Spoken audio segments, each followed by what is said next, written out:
সবাইকে আমন্ত্রণ এনবিএস আন্তর্জাতিক সংবাদে। শুরুতেই NBS24.org শিরোনাম। লাদাখের পাহাড়ি খাজে ছুড়া যাবে রাফালের স্কাল্প মিসাইল, দ্বিগুণ পাল্লা বাড়ালো ভারত।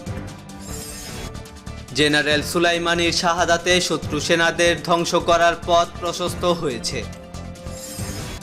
গোপনে ইসরায়েল সফর করেছেন ইমরান খানের উপদেষ্টা। পরমাণু সমঝোতাকে স্বাভাবিক অবস্থায় ফিরিয়ে নেয়ার সুযোগ সৃষ্টি হয়েছে বলছে রাশিয়া। ইরান বিরোধী নিষেধাজ্ঞায় মার্কিন কোম্পানিগুলোই ক্ষতিগ্রস্ত হয়েছে বললেন পররাষ্ট্রমন্ত্রী জাভেদ জারিফ। করোনা আক্রান্ত দেশগুলোর উপর থেকে নিষেধাজ্ঞা প্রত্যাহার করুন বললেন রুশ প্রেসিডেন্ট ভ্লাদিমির পুতিন। এবং সবশেষে জানাবো, জাতিসংঘের ইরান বিরোধী প্রস্তাবের আইনগত ভিত্তি নেই বলছে তেহরান। দর্শক, এতক্ষণ শুনছিলেন শিরোনাম, এবার বিস্তারিত। লাদাখের পাহাড়ি খুঁজে ছুড়া যাবে রাফালের স্কাল্প মিসাইল, দ্বিগুণ পাল্লা বাড়ালো ভারত। লাদাখের পাহাড়ে যুদ্ধ করার জন্য তৈরি করা হচ্ছে ফ্রান্সের তৈরি রাফাল যুদ্ধ বিমানকে। ভারতের প্রযুক্তিতে শান দেওয়া হচ্ছে রাফালের স্কাল্প ও মেটিওর মিসাইলকে। স্কাল্প এয়ার লঞ্চের সাবসোনিক মিসাইল তৈরি করেছে চীন ও পাকিস্তানও। তবে ভারতের defence research and development organisation DRDOর প্রযুক্তিতে এই মিসাইলের পাল্লা আরও বাড়িয়ে নেওয়া হয়েছে। যে কোনো উচ্চতায় এবড়ো খেবড়ো পাহাড়ি খাজে নিক্ষেপ করা যাবে এই মিসাইল। 5 রাফালকে লাদাখ সীমান্তে পাঠানোর তোড়জোড় চলছে। তার মধ্যে আরও 3 রাফাল যুদ্ধ বিমান এসে পৌঁছেছে ভারতে। পরের ইউনিট আসবে আগামী বছর প্রজাতন্ত্র দিবসে। বিমান বাহিনী জানিয়েছে, ফ্রান্স থেকে 2 মিসাইল যুক্ত হয়েই এসেছিল রাফাল। তবে ভারতীয় প্রযুক্তিতে সেই মিসাইলের শক্তি আরও বাড়িয়ে নেওয়া হয়েছে। লাদাখের পাহাড়ে চীনের সেনার ক্ষেপণাস্ত্রের মুখোমুখি হতে পারবে শক্তিশালী scalp missile. Double engine multi role combat fighter aircraft Rafale আকাশ থেকে ভূমিতে ও সমুদ্রেও নির্ভুল নিশানা লাগাতে পারে। অনেক উঁচু থেকে হামলা চালানো, যুদ্ধজাহাজ ধ্বংস করা, মিসাইল নিক্ষেপ, এমনকি পরমাণু হামলা চালানোর ক্ষমতাও রয়েছে রাফালের। রাফালকে আরও শক্তিশালী করেছে মেটিওর ও স্কাল্প মিসাইল। মেটিওর ও স্কাল্প মিসাইল বানিয়েছে ইউরোপিয়ান অস্ত্র নির্মাতা সংস্থা MBDA। মেটিওর হলো beyond visual range air two air missile. ওজন 190 কিলোগ্রাম, প্রায় 150 কিলোমিটার দূরের লক্ষ্যবস্তুতেও নিখুঁত টার্গেট করতে পারে। স্কাল্প হলো লো অবজারভার ক্রুজ মিসাইল। দৈর্ঘ্য 5.1 মিটার এবং ওজন প্রায় 1300 কিলোগ্রাম। 600 কিলোমিটার পাল্লা অবধি লক্ষ্যে টার্গেট করতে পারে এই মিসাইল। আকাশ থেকে ভূমিতে ছুড়া যায় এই মিসাইল। আগে 2000 মিটার উচ্চতা অবধি নিশানা করতে পারত স্কাল্প। তবে এখন 4000 মিটার উচ্চতায় যে কোনো টার্গেটে নিক্ষেপ করা যাবে এই মিসাইল। বিমান বাহিনী জানিয়েছে, 450 কিলোগ্রাম ওজনের ওয়ারহেড রয়েছে স্কাল্পের।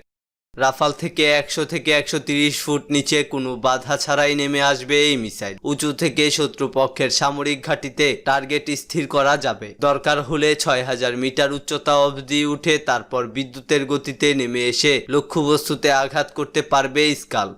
লাদাখ সীমান্তে ছাড়াও ভারত পাক সীমান্তে রাফাল উড়ানোর কথা ভাবছে বায়ুসেনা। সীমান্তের কাছে অস্ত্রশস্ত্র মোতায়েন করে সংঘর্ষ বিরতি ভেঙে চলেছে পাক সেনারা। কিছুদিন আগে মিসাইল ছুড়ে পাক বাহিনীর একাধিক লঞ্চ প্যাড গুড়িয়ে দিয়েছিল ভারতীয় সেনাবাহিনী। রকেট হামলা চালানো হয়েছিল তাদের সামরিক ঘাঁটিতে। বায়ুসেনা জানাচ্ছে, আগামী দিনে স্কাল্পের মতো দূরপাল্লার শক্তিশালী মিসাইল নিয়ন্ত্রণ রেখায় দরকার পড়তেও পারে। চীন ও পাক সীমান্তে সব রকমের শক্তি বাড়িয়ে রাখছে ভারতীয় বিমান বাহিনী।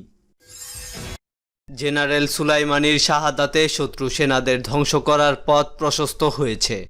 ইরানের ইসলামী বিপ্লবী গার্ড বাহিনীর প্রধান কমান্ডার মেজর জেনারেল হোসাইন সালামি বলেছেন, জেনারেল কাসেম সুলাইমানির শাহাদাতের ফলে মুসলিম বিশ্বের সঙ্গে ইরানের সম্পর্ক ক্ষতিগ্রস্ত হয়নি, বরং ইরানের জন্য মধ্যপ্রাচ্য থেকে শত্রু সেনাদের বহিষ্কার ও ধ্বংস করার পথ প্রশস্ত হয়েছে।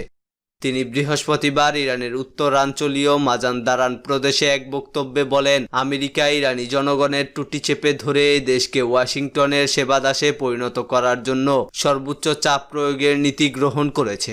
আমেরিকা শুধু ইরান নয়, বরং গোটা মধ্যপ্রাচ্যকে নিজের নিয়ন্ত্রণে নিতে চায়, কিন্তু তেহরান ওয়াশিংটনের এই অশুভ উদ্দেশ্য বাস্তবায়নের পথে অন্তরায় হয়ে দাঁড়িয়েছে। আইআরজিসির প্রধান কমান্ডার বলেন, আমেরিকা ভেবেছিল জেনারেল সুলাইমানিকে হত্যা করলে মুসলিম বিশ্বের সঙ্গে ইরানের যোগাযোগ ব্যবস্থা ভেঙে পড়বে, কিন্তু তার সে স্বপ্ন বাস্তবায়িত হয়নি, বরং উল্টো ইরানের জন্য মধ্যপ্রাচ্য থেকে মার্কিন সেনা বহিষ্কারের সুযোগ সৃষ্টি হয়েছে। 2020 সালের 3 জানুয়ারি ইরাকের রাজধানী বাগদাদে মার্কিন ড্রোন হামলায় ইরানের কুদস ফোর্সের commander lieutenant general Qasem Soleimani নিহত হন। ওই নৃশংস হত্যাকাণ্ডের প্রথম বার্ষিকীতে আগামী 3 জানুয়ারি ইরানের পক্ষ থেকে বড় ধরনের স্মরণ অনুষ্ঠান আয়োজনের প্রস্তুতি নেওয়া হচ্ছে। গোপনে ইসরায়েল সফর করেছেন ইমরান খানের উপদেষ্টা। পাকিস্তানের প্রধানমন্ত্রী ইমরান খানের একজন সিনিয়র উপদেষ্টা গত মাসে গোপনে ইসরায়েল সফর করেছেন। ইসলামাবাদ তেল আবিবের সঙ্গে সম্পর্ক স্বাভাবিক করার প্রচণ্ড চাপ উপেক্ষা করছে বলে যখন ইমরান খান জোর গলায় বলে আসছেন, তখন এই ধরনের খবর ছড়িয়ে পড়ল। ইসরায়েলি মন্ত্রিসভার সঙ্গে সংশ্লিষ্ট একটি সূত্রের বরাত দিয়ে ইসরায়েল হাইয়ুম সহ আরও কিছু পত্রিকা দাবি করেছে, গত 20 নভেম্বর ইরানের ওই উপদেষ্টা ব্রিটিশ এয়ারওয়েজের একটি বিমানে ইসলামাবাদ থেকে লন্ডনে গেছেন এবং পরে সেখান থেকে একই এয়ারলাইন্সের BA165 নম্বর ফ্লাইটে তেল আবিবে পৌঁছেছেন। ইসরায়েলি পত্রিকাগুলো ইমরান খানের ওই উপদেষ্টার নাম প্রকাশ করেনি। ওই উপদেষ্টা কয়েকদিন তেল আবিবে অবস্থান করে বেশ কয়েকজন পদস্থ ইসরায়েলি কর্মকর্তার সঙ্গে সাক্ষাৎ করেন। এসব সাক্ষাতে তিনি ইসরায়েলি কর্মকর্তাদের জানিয়েছেন, ইমরান খান তেল আবিবের সঙ্গে রাজনৈতিক ও কূটনৈতিক সম্পর্ক স্থাপনের কৌশলগত সিদ্ধান্ত নিয়েছেন।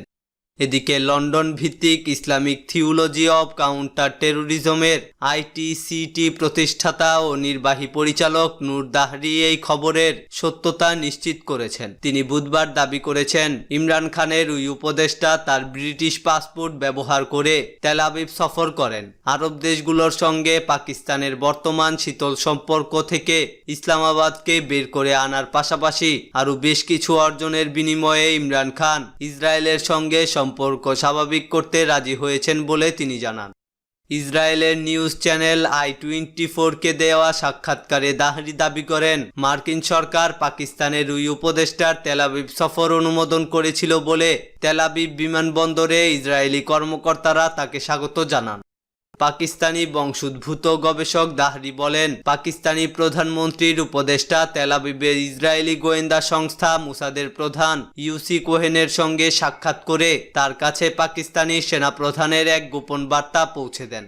এরপর তিনি ইসরায়েলি পররাষ্ট্র মন্ত্রণালয়ের পদস্থ কর্মকর্তাদের সঙ্গে সাক্ষাৎ করে প্রধানমন্ত্রী ইমরান খানের বার্তা পৌঁছে দেন। দাহরি বলেন, তুর্কি ব্লক থেকে বেরিয়ে এসে ইসরায়েলের সঙ্গে সম্পর্ক স্থাপন করার জন্য পাকিস্তানের উপর আরব দেশগুলোর প্রচণ্ড চাপ রয়েছে। ঐতিহ্যগতভাবে সৌদি আরবের সঙ্গে পাকিস্তানের ঘনিষ্ঠ সম্পর্ক রয়েছে এবং ইসলামাবাদ রিয়াদের কাছ থেকে নামমাত্র মূল্যে তেল পাওয়া ছাড়াও বড় ধরনের আর্থিক সুবিধা লাভ করে থাকে। তবে সাম্প্রতিক বছরগুলোতে বিভিন্ন আঞ্চলিক ইস্যুতে পাকিস্তান তুরস্কের ঘনিষ্ঠ হয়েছে, যা রিয়াদ ও আবু ধাবির সঙ্গে ইসলামাবাদের সম্পর্ককে ক্ষতিগ্রস্ত করেছে। এ খবর জানিয়েছে রাবুয়া টাইমস ও পাক অ্যাফেয়ার্স। পরমাণু সমঝোতাকে স্বাভাবিক অবস্থায় ফিরিয়ে নেয়ার সুযোগ সৃষ্টি হয়েছে।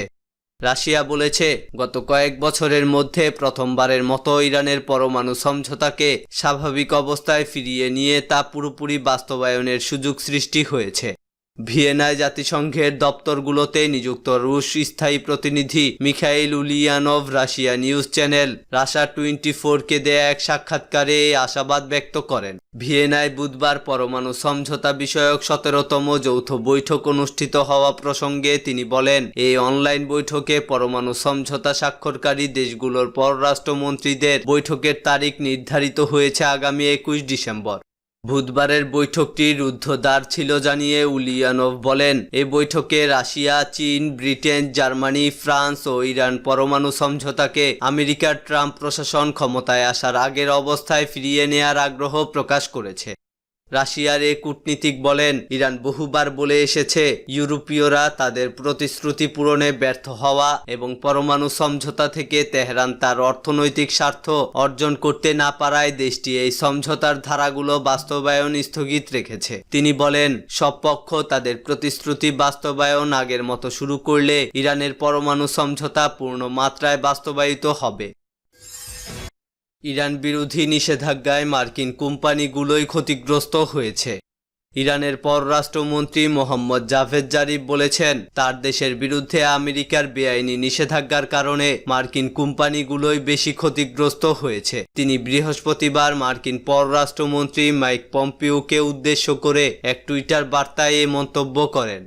জারিফ বলেন, মার্কিন যুক্তরাষ্ট্রের নিষেধাজ্ঞার কারণে এই দেশটির কোম্পানি ও বাণিজ্যিক প্রতিষ্ঠানগুলো অন্য সবার চেয়ে বেশি ক্ষতিগ্রস্ত হয়েছে। তিনি বলেন, আপনাদের নিষেধাজ্ঞা আপনাদেরই কোম্পানিগুলোকে অভূতপূর্ব প্রাকৃতিক সম্পদে সমৃদ্ধ ইরানের বাজার থেকে দূরে রেখেছে। ইরানের পররাষ্ট্রমন্ত্রীর টুইটার বার্তায় আরও বলা হয়, আপনাদের সর্বোচ্চ চাপ প্রয়োগের ব্যর্থ নীতির কারণে আপনাদেরই বুয়িং কোম্পানি ইরানের কাছে 88টি যাত্রীবাহী বিমান বিক্রি করা থেকে বঞ্চিত হয়েছে। এর ফলে শুধু ইরানের বিমান যাত্রীদের জীবন হুমকির মুখে পড়েনি, বরং আমেরিকার হাজার হাজার মানুষ কর্মসংস্থান হারিয়েছে। সম্প্রতি মার্কিন পররাষ্ট্রমন্ত্রী মাইক পম্পিও এক বক্তব্যে কোনো ধরনের দলিল প্রমাণ উপস্থাপন ছাড়াই দাবি করেছিলেন, ট্রাম্প প্রশাসনের অর্থনৈতিক নিষেধাজ্ঞার কারণে ইরানের অর্থনৈতিক অবস্থা শোচনীয় হয়ে পড়েছে। তার ওই বক্তব্যের জবাব দিতে গিয়ে ইরানের পররাষ্ট্রমন্ত্রী টুইটারে ওই পোস্ট দিলেন। করোনা আক্রান্ত দেশগুলোর উপর থেকে নিষেধাজ্ঞা প্রত্যাহার করুন। রাশিয়ার প্রেসিডেন্ট ভ্লাদিমির পুতিন বলেছেন, যেসব দেশ করোনা ভাইরাসের প্রকোপের কারণে কঠিন পরিস্থিতির মধ্যে রয়েছে সেসব দেশের উপর থেকে অবিলম্বে নিষেধাজ্ঞা ও বাণিজ্যিক বিধিনিষেধ প্রত্যাহার করা উচিত। পুতিন বৃহস্পতিবার তার বার্ষিক ভাষণে আহ্বান জানান। করোনা ভাইরাসের প্রকোপের কারণে চলতি বছর তার ভাষণটি ভার্চুয়ালি অনুষ্ঠিত হয়েছে। ভাষণে রুশ প্রেসিডেন্ট ইরানের মতো যেসব দেশের উপর আমেরিকা একতরফা নিষেধাজ্ঞা আরোপ করেছে সেসব দেশের উপর থেকে নিষেধাজ্ঞা প্রত্যাহার করার আহ্বান জানান। ভাষণে ভ্লাদিমির পুতিন তার দেশে তৈরি করোনা টিকা স্পুতনিক ভির কথা উল্লেখ করে বলেন, এখন পর্যন্ত এই টিকা যাদের শরীরে প্রয়োগ করা হয়েছে তাদের কারো মধ্যে কোনো ধরনের পার্শ্ব প্রতিক্রিয়া লক্ষ্য করা যায়নি। আমেরিকায় সাম্প্রতিক সাইবার হামলার সঙ্গে রাশিয়া জড়িত বলে মার্কিন গণমাধ্যম যে অভিযোগ করেছে সে সম্পর্কে ভাষণের অন্য অংশে পুতিন বলেন, কেবলমাত্র উত্তেজনা সৃষ্টি করার উদ্দেশ্যে এ ধরনের ভিত্তিহীন অভিযোগ উত্থাপন করা হয়েছে। মার্কিন প্রেসিডেন্ট নির্বাচনে রাশিয়া হস্তক্ষেপ করেছে বলে যে অভিযোগ করা হয়েছে তার জবাবে রুশ প্রেসিডেন্ট বলেন, 2016 সালের প্রেসিডেন্ট নির্বাচনে রুশ হ্যাকাররা বর্তমান প্রেসিডেন্টের বিজয়ে কোনো ধরনের সহায়তা করেনি এবং এই পরাশক্তির অভ্যন্তরীণ বিষয়ে তাদের কোনো হস্তক্ষেপ ছিল না। তিনি বলেন, আমেরিকায় বসে কেউ কেউ মস্কোর বিরুদ্ধে এ ধরনের যেসব অভিযোগ করে তার একমাত্র উদ্দেশ্য আমেরিকার সঙ্গে রাশিয়ার সম্পর্ক ক্ষতিগ্রস্ত করা। জাতিসংঘের ইরান বিরোধী প্রস্তাবের আইনগত ভিত্তি নেই। ইরানের মানবাধিকার পরিস্থিতি সম্পর্কে জাতিসংঘ সাধারণ পরিষদ বুধবার যে প্রস্তাব পাশ করেছে তা প্রত্যাখ্যান করেছে তেহরান। ইরানের পররাষ্ট্র মন্ত্রণালয়ের মুখপাত্র সাইদ খাতিবজাদে বলেছেন, এই প্রস্তাবের কোনো আইনগত ভিত্তি নেই। তিনি বৃহস্পতিবার তেহরানে এক প্রতিক্রিয়ায় আরও বলেন, এই প্রস্তাবের প্রস্তুতকারকরা ইরানের বিরুদ্ধে চাপ প্রয়োগের কাজে জাতিসংঘের মতো আন্তর্জাতিক সংস্থার অপব্যবহার করছে। খাতিবজাদে বলেন, এই প্রস্তাব প্রস্তুতকারক দেশগুলো বিশ্বের বহু স্থানে সামরিক আগ্রাসন চালিয়ে এবং গণহত্যার কাজে স্বৈরশাসকদের সহযোগিতা করার লক্ষ্যে সমরাস্ত্র বিক্রি করে চরমভাবে মানবাধিকার লঙ্ঘন করছে। ইরানের পররাষ্ট্র মন্ত্রণালয়ের মুখপাত্র বলেন, আমেরিকা ইরানের বিরুদ্ধে অর্থনৈতিক যুদ্ধ শুরু করে দেশের জনগণের অধিকার চরমভাবে লঙ্ঘন করে যাচ্ছে। অথচ কানাডা সহ যেসব দেশ ইরান বিরোধী প্রস্তাবটি তৈরি করেছে সেসব দেশ আমেরিকার এই দাম্ভিক পদক্ষেপ সম্পর্কে টু শব্দটি পর্যন্ত করছে না। তিনি এ ধরনের দ্বৈত আচরণ ও স্বাধীন চেতনা দেশগুলোর অভ্যন্তরীণ বিষয়ে হস্তক্ষেপ করা থেকে বিরত থাকতে এসব দেশের প্রতি আহ্বান জানান। জাতিসংঘ সাধারণ পরিষদ বুধবার ইরানের মানবাধিকার পরিস্থিতি সম্পর্কে উদ্বেগ প্রকাশ করে কানাডার তৈরি করা একটি প্রস্তাব অনুমোদন করে। প্রস্তাবটির পক্ষে 82টি দেশ ও বিপক্ষে 30টি দেশ ভোট দেয় এবং 64টি দেশ ভোটদানে বিরত থাকে। ইরানের পররাষ্ট্র মন্ত্রণালয়ের মুখপাত্র এই ভোটাভুটির কথা উল্লেখ করে আরো বলেন, তার দেশের বিরুদ্ধে এমন একটি প্রস্তাবের কথা বলা হচ্ছে যার পক্ষে ভোটদানকারী দেশের চেয়ে যেসব দেশ ভোট দেয়নি সেসব দেশের সংখ্যা বেশি ছিল। দর্শক, এই ছিল এখনকার মতো। আমাদের পরবর্তী সংবাদ দেখার আমন্ত্রণ জানিয়ে বিদায় নিচ্ছি আমি শফিউল আলম আরাফ।